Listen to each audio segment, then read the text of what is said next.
দেশে অনেক বিভ্রান্তকারী আছে, অনেক রটনাকারী আছে। এদের ব্যাপারে আমাদেরকে সতর্ক থাকতে হবে, দেখতে হবে এরা অতীতে কি করেছে। আজকে এরা সংস্কার কথা বলছে। বিএনপি 2022 সালে সংস্কারের কথা বলেছে। কোথায় ছিলেন তখন আপনারা সংস্কার নিয়ে?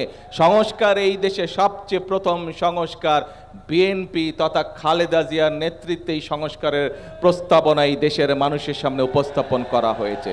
প্রিয় ভাই বোনেরা, যদি এই রাজনীতির ধারা আমাদেরকে অব্যাহত রাখতে হয়, যে রাজনীতির ধারা অব্যাহত থাকলে দেশের মানুষের ভাগ্যের পরিবর্তন ঘটবে, যদি আমাদেরকে সেই রাজনীতি অব্যাহত রাখতে হয়, যে রাজনীতির ধারা অব্যাহত থাকলে দেশের ভাগ্যের পরিবর্তন ঘটবে, তাহলে অবশ্যই আমাদেরকে সতর্ক থাকতে হবে।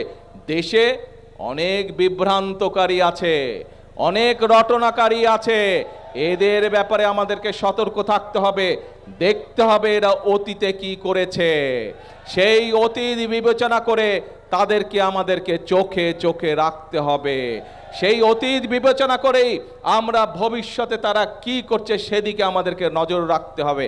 আমরা দেখেছি 71-এ তাদের ভূমিকা কি ছিল, আমরা দেখেছি 86 সালে তাদের ভূমিকা কি ছিল, আমরা দেখেছি 96 সালে তাদের ভূমিকা কি ছিল, আমরা দেখেছি বিগত 17 বছরের জনগণের যে আন্দোলন, সেই আন্দোলনে তাদেরকে আমরা রাজপথে দেখিনি। দেখেছিলেন আপনারা? আন্দোলনে বিএনপি সহ বিএনপির সাথে যেই রাজনৈতিক দলগুলি মাঠে ছিল, তাদের নেতাকর্মীরা অত্যাচার নির্যাতনের শিকার হয়েছে, গুম খুনের শিকার হয়েছে। আজকে যারা বড় বড় কথা বলছে, যারা বলছে জনগণকে যারা বিভ্রান্ত করার চেষ্টা করছে বিএনপি সরকারের বিরুদ্ধে, তাদেরকে আমরা রাজপথে বিগত 17 বছর দেখি নাই। আজকে এরা সংস্কার কথা বলছে। বিএনপি 2022 সালে সংস্কারের কথা বলেছে।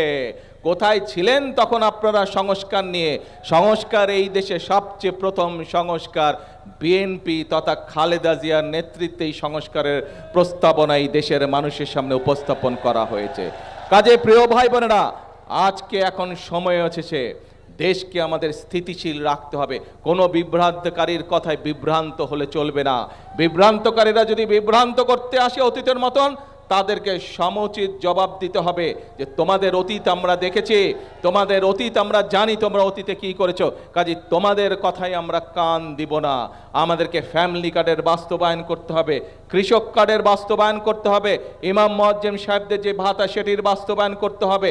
আমাদের ভবিষ্যৎ সন্তানদেরকে আমাদের সঠিকভাবে গড়ে তুলতে হবে, যাতে তারা মানুষের মতন মানুষ হতে পারে। আমার দেশের কৃষি ব্যবস্থাকে গড়ে করতে হবে, দেশে মিল কলকারখানা তৈরি করতে হবে, যাতে দেশের বেকার যুবকরা, বেকার তরুণীরা যাতে সেখানে কর্মসংস্থানের ব্যবস্থা করতে পারে। অর্থাৎ আমাদেরকে এই কাজগুলো বাস্তবায়ন করতে হবে, তাহলেই আমরা সামনের দিকে এগিয়ে যেতে পারবো।